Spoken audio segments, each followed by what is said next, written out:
Hello friends, स्वागत है आपका हमारे YouTube channel GK GS study point में। तो भाई कैसे हैं आप सभी। आई होप आप सब अच्छे होंगे और आपकी तैयारी काफ़ी अच्छी चल रही होगी। तो आज हम आपके लिए जीके के टॉप 80+ क्वेश्चंस लेकर के आ गए हैं, जो कि आपके रहने वाले हैं एशियंट हिस्ट्री से रिलेटेड, जिसमें हम 4 से 5 टॉपिक कवर करने वाले हैं। आपके सिंधु सभ्यता से लेकर के बौद्ध धर्म तक का जितना भी बीच का आपका टाइम पीरियड है, उस पूरे को कवर करने वाले हैं हम आज की वीडियो में। तो भाई एकदम सिलेक्टेड क्वेश्चन और प्रीवियस पेपर में पूछे गए क्वेश्चन ही हम इस वीडियो में लेकर के आए हैं। तो प्लीज़ वीडियो को पूरा वॉच कीजिएगा। एकदम जीरो लेवल से एनसीईआरटी बेस्ड क्वेश्चन है और टॉप लेवल तक के क्वेश्चन है। आप चाहे फिर सेंट्रल लेवल का आपका एग्जाम हो या फिर स्टेट लेवल का हो। और अग्निवीर 2025 वाले कैंडिडेट्स के लिए काफ़ी ज़्यादा हेल्पफुल वीडियो होने वाली है, क्योंकि उनका एग्जाम अभी नज़दीक आ रहा है। तो भाई प्लीज़ वीडियो को पूरा वॉच कीजिए और अगर आज वीडियो अच्छी लगे तो वीडियो को लाइक एंड शेयर करना बिल्कुल ना भूलें। और चैनल पर नए हैं तो चैनल को सब्सक्राइब कर ले, क्योंकि डेली आपको ऐसी ही हेल्पफुल वीडियो एकदम नए टॉपिक के साथ मिलने वाली है। तो भाई देख लेते हैं आज का हम अपना पहला क्वेश्चन। इतिहास का पिता किसे कहा जाता है। तो भाई आंसर हमारा हो जाएगा हेरोडोटस को, जिनको कि इतिहास का पिता कहा जाता है। तो भाई एकदम सिलेक्टेड क्वेश्चन और बार बार पूछे गए क्वेश्चन हैं ये एग्जाम में। सिंधु सभ्यता प्रसिद्ध थी। तो भाई सिंधु सभ्यता प्रसिद्ध थी सुनियोजित शहर हेतु। बढ़ते हैं नेक्स्ट क्वेश्चन की ओर। सिंधु सभ्यता के लोगों का मुख्य व्यवसाय क्या था। सिंधु सभ्यता के लोगों का मुख्य व्यवसाय था कृषि।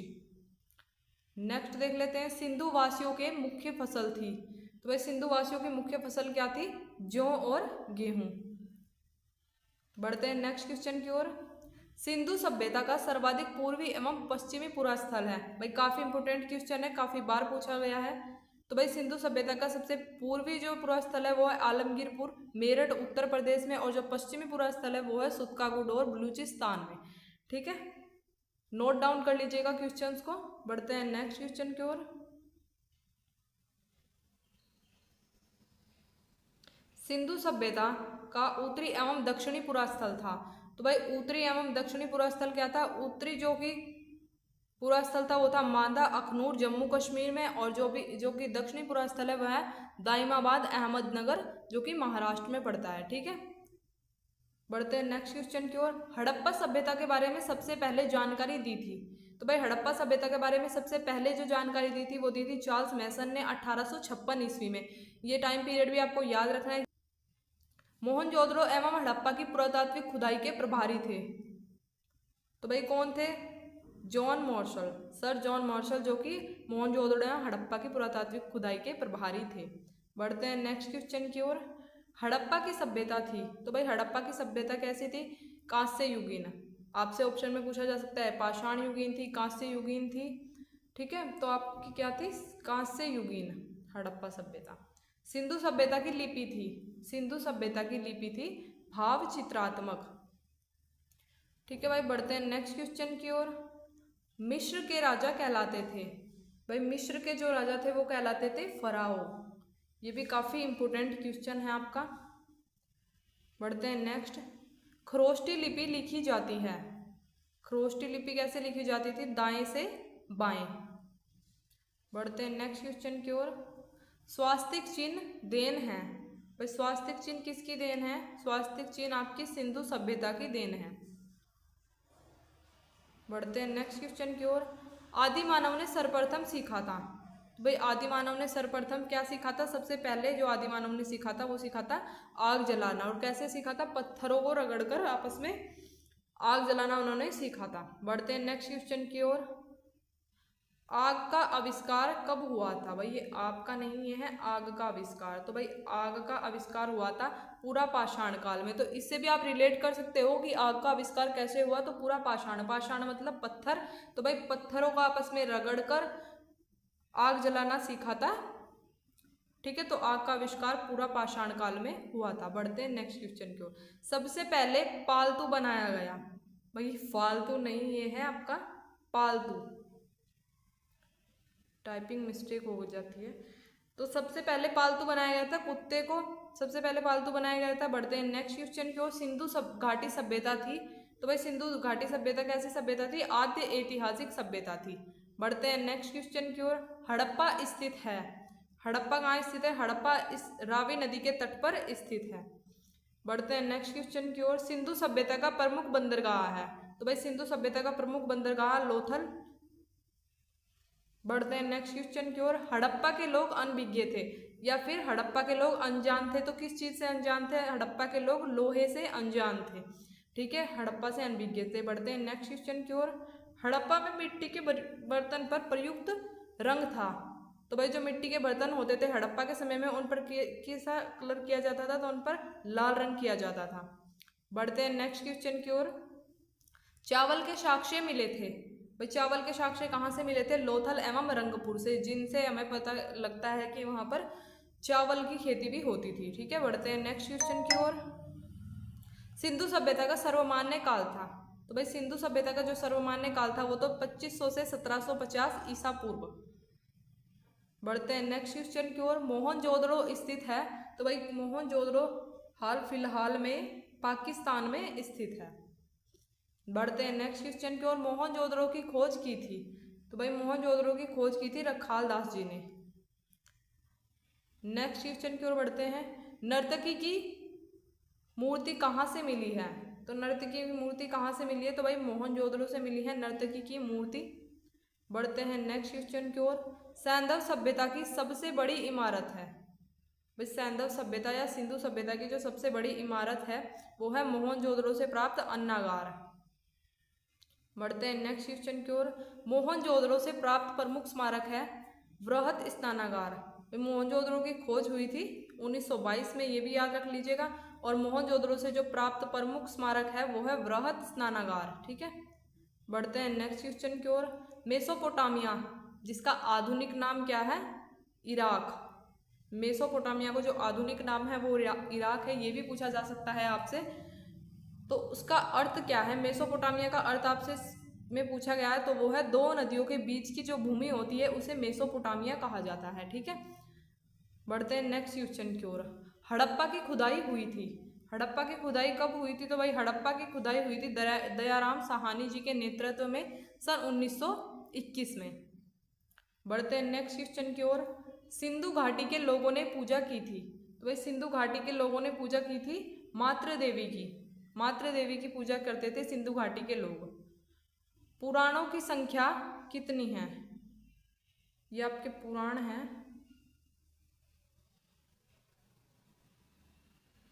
पुराणों की संख्या 18।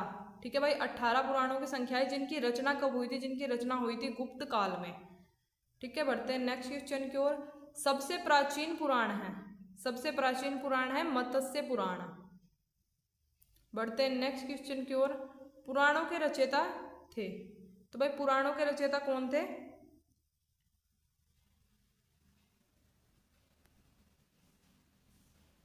पुराणों के रचयिता थे लोमहर्ष और उग्रश्रवा। ठीक है, याद रखिएगा भाई। बढ़ते हैं नेक्स्ट क्वेश्चन की ओर। वेदों में वेदों और वेदांगों की संख्या है। भाई वेदों और वेदांगों की संख्या कितनी है? वेदों और वेदांगों की संख्या है 4 एवं 6। वेदों की संख्या हो गई 4 और वेदांगों की संख्या है आपकी 6। बढ़ते हैं नेक्स्ट क्वेश्चन की ओर। उपनिषद की संख्या कितनी है? भाई उपनिषद की संख्या है 108, पर जो हमें प्रमाण मिले हैं, जो प्रमाणिक उपनिषद मिले हैं, उनकी संख्या है 13। ये भी आपसे पूछा जा सकता है कि मतलब उपनिषद की संख्या कितनी है? तो 108। और अगर पूछा जाए कि कितने प्रमाणिक उपनिषद हैं तो वो है 13। बढ़ते हैं नेक्स्ट क्वेश्चन की ओर। पुराणों का अध्ययन करने वाला पहला मुसलमान था। तो भाई पुराणों का अध्ययन करने वाला जो पहले मुस्लिम थे वो थे अल-बरूनी। बढ़ते हैं नेक्स्ट क्वेश्चन की ओर। उपनिषद विषय वस्तु है। तो भाई उपनिषद जो है विषय वस्तु है दर्शन का। ठीक है, बढ़ते हैं नेक्स्ट क्वेश्चन की ओर। ब्राह्मण ग्रंथ संबंधित है।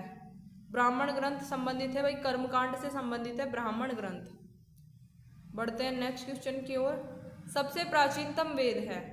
सबसे प्राचीनतम वेद है आपका ऋग्वेद, जिसमें सूक्तों की संख्या 1028 है और मंडलों की संख्या, आपसे मंडल भी पूछा जा सकता है तो भाई ये भी आप याद रख लीजिएगा। मंडलों की संख्या है आपकी 10 और सूक्त संख्या है 1028। सबसे प्राचीनतम वेद है आपका ऋग्वेद। और अगर आपसे पूछ लिया जाए कि सबसे नवीनतम वेद या नवीनतम रचित वेद है तो भाई वो है आपका अथर्ववेद। ये भी आप याद रखिएगा। ठीक है, बढ़ते हैं नेक्स्ट क्वेश्चन की ओर। गद्य एवं पद्य मिश्रित वेद है। तो भाई गद्य एवं पद्य मिश्रित वेद है आपका यजुर्वेद। बढ़ते हैं नेक्स्ट क्वेश्चन की ओर। शतपथ ब्राह्मण संबंधित है, शतपथ ब्राह्मण संबंधित है यजुर्वेद से। बढ़ते हैं नेक्स्ट क्वेश्चन की ओर। तंत्र मंत्र संग्रहित वेद है, तो भाई तंत्र मंत्र संग्रहित या टोने टोटके का वेद आपके अथर्ववेद को कहा जाता है, जो कि सबसे नवीनतम रचित वेद भी है। बढ़ते हैं नेक्स्ट क्वेश्चन की ओर। भारतीय संगीत का जनक है, तो भाई भारतीय संगीत का जनक किसे कहा जाता है? सामवेद को कहा जाता है भारतीय संगीत का जनक। बढ़ते हैं नेक्स्ट क्वेश्चन की ओर। गायत्री मंत्र लिया गया है, तो भाई गायत्री मंत्र लिया गया है ऋग्वेद से। नेक्स्ट देख लेते हैं, गायत्री मंत्र के रचनाकार थे, तो भाई गायत्री मंत्र के रचनाकार थे विश्वामित्र जी, जिन्होंने गायत्री मंत्र की रचना की थी।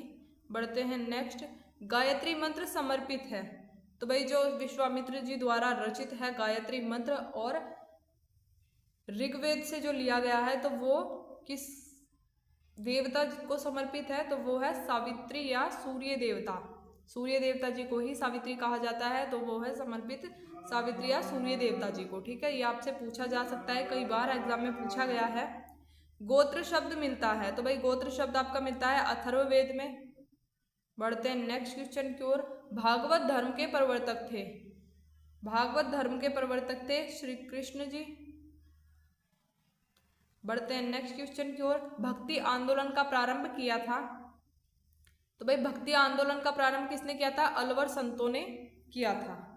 नेक्स्ट क्वेश्चन देख लेते हैं, आर्यों की जानकारी का स्रोत है, तो भाई आर्यों की जानकारी का स्रोत क्या है? ऋग्वेद। बढ़ते हैं नेक्स्ट क्वेश्चन की ओर। ऋग्वेद में सर्वाधिक बार वर्णित नदी है, तो भाई ऋग्वेद में जो सर्वाधिक बार जिस नदी का वर्णन हुआ है वो नदी है सिंधु नदी। ठीक है, जिसका कि सर्वाधिक बार ऋग्वेद में वर्णन हुआ है। बढ़ते हैं नेक्स्ट क्वेश्चन की ओर। ऋग्वेद में सबसे पवित्र नदी है, तो भाई ऋग्वेद में सबसे पवित्र नदी जो है वो है सरस्वती। ठीक है, सरस्वती नदी को सबसे पवित्र नदी माना गया है। बढ़ते हैं नेक्स्ट क्वेश्चन की ओर। ऋग्वेद में वर्णित प्रमुख देवता हैं, तो भाई ऋग्वेद में सबसे प्रमुख देवता कौन से हैं? तो वो है इंद्र देवता जी, जिन्हें पुरंदर भी कहा गया है। तो एग्जाम में आपसे पूछा जा सकता है, मतलब ऑप्शन आपको इंद्र दिया जा सकता है वहाँ पे, या पुरंदर भी दिया जा सकता है, तो आप दोनों में से आपको जो भी दिख जाए वही आपका राइट हो जाएगा। ऋग्वेद में वर्णित प्रमुख देवता इंद्र देव। बढ़ते हैं नेक्स्ट क्वेश्चन की ओर। ऋग्वेद में सबसे बाद निर्मित मंडल है, तो भाई सबसे बाद निर्मित मंडल है 10वां मंडल, जो कि सबसे बाद में निर्मित मंडल है, और टोटल 10 मंडल ही हैं ऋग्वेद के अंदर। और सूक्तों की संख्या हमने आपको बताई है 1028 सूक्त संख्या ऋग्वेद के अंतर्गत है। ऋग्वेद में पूर्णतः शाम को समर्पित मंडल है, भाई पूर्णतः शाम को समर्पित नहीं है, पूर्णतः सोम को समर्पित। ठीक है, सोम देवता को समर्पित मंडल है, आपको मैं यहाँ लिख देती हूँ। पूर्णतः सोम को समर्पित मंडल है, तो वह 9वां मंडल है जो कि पूर्णतः सोम देवता को समर्पित है ऋग्वेद का। ठीक है, बढ़ते हैं नेक्स्ट क्वेश्चन की ओर।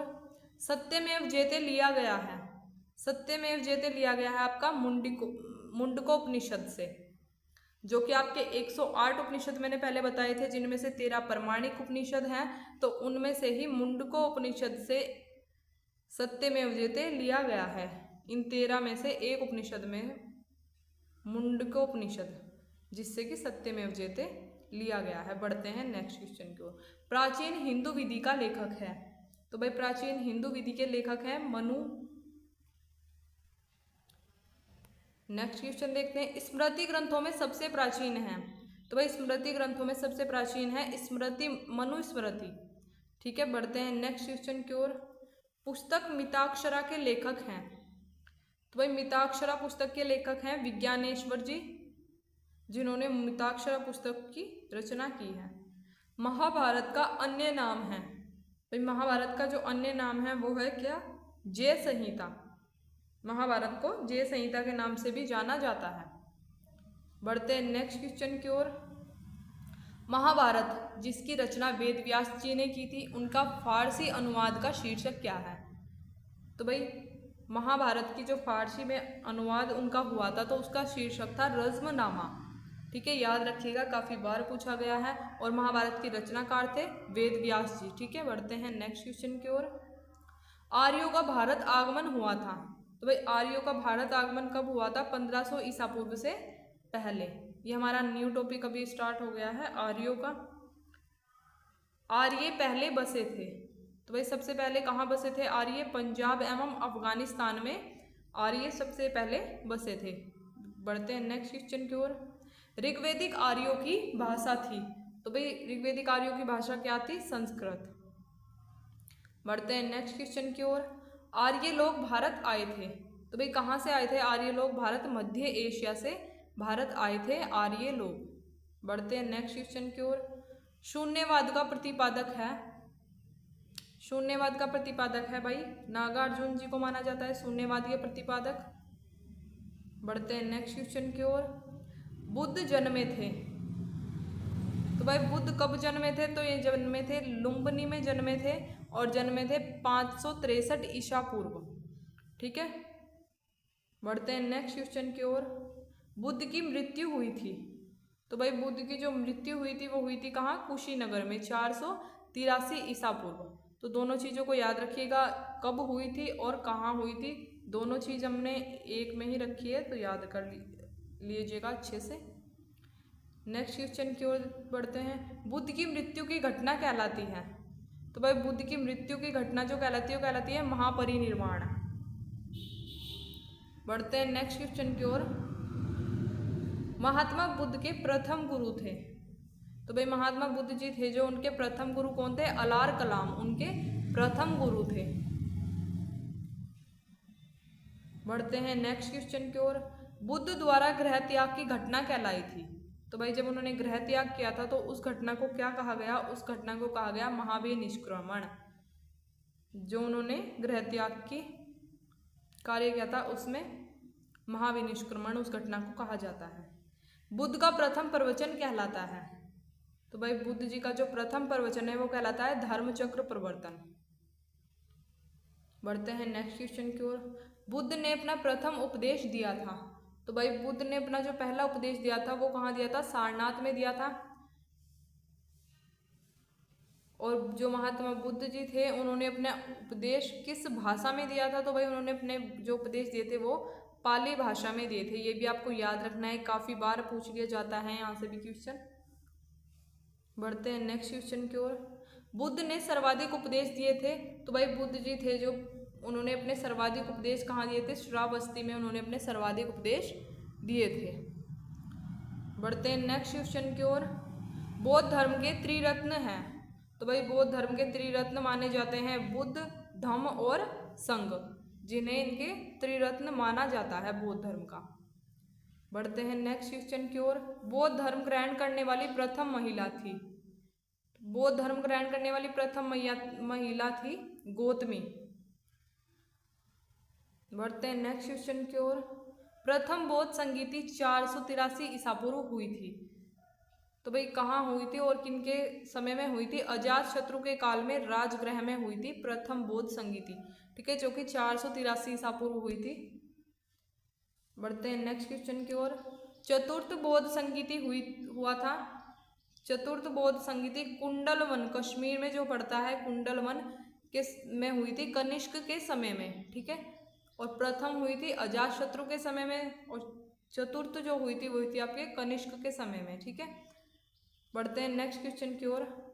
बौद्ध संगीति के आयोजन स्थल का क्रम है, तो भाई बौद्ध संगीति के जो आयोजन स्थल का क्रम है वो है राजगृह में सबसे पहले हुई थी, फिर वैशाली में, फिर पाटलिपुत्र, और उसके बाद में हुई थी कश्मीर में। ठीक है, बढ़ते हैं नेक्स्ट क्वेश्चन की ओर। बुद्ध के पूर्व जन्म पर आधारित कथा हैं, तो भाई बुद्ध के जो पूर्व जन्म पर आधारित कथा हैं वो कौन सी कथाएं हैं? वो है आपकी जातक कथाएं।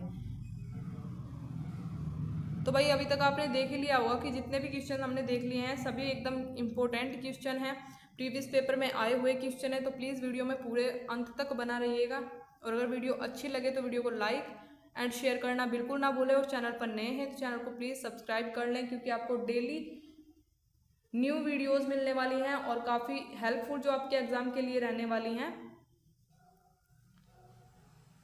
बढ़ते हैं नेक्स्ट क्वेश्चन की ओर। अजंता की गुफा में किस ग्रंथ का चित्रण है? तो भाई अजंता की गुफा में किस ग्रंथ का चित्रण है? तो भाई जातक कथाओं का चित्रण है, जो कि बौद्धों का पवित्र ग्रंथ माना जाता है। ठीक है, बढ़ते हैं नेक्स्ट क्वेश्चन की ओर। बौद्ध धर्म का प्रमुख ग्रंथ है, बौद्ध धर्म का जो प्रमुख ग्रंथ वो है क्या है? पिटक। बढ़ते हैं नेक्स्ट क्वेश्चन की ओर। बौद्ध धर्म का पूजा स्थल है, तो भाई बौद्ध धर्म का जो पूजा स्थल है वो कहलाता है चैत्य मंडप। ठीक है, बढ़ते हैं नेक्स्ट क्वेश्चन की ओर। बुद्ध चरित्र के लेखक हैं, बुद्ध चरित्र एक पुस्तक है जिसके लेखक हैं अश्वघोष, जिसमें कि महात्मा बुद्ध के चरित्र या उनके जीवन काल के बारे में बताया गया है। तो उनकी रचना की है अश्वघोष जी ने। तो भाई याद रखिएगा, काफ़ी इंपॉर्टेंट है। तो भाई ये थे आज के हमारे इंपॉर्टेंट क्वेश्चन।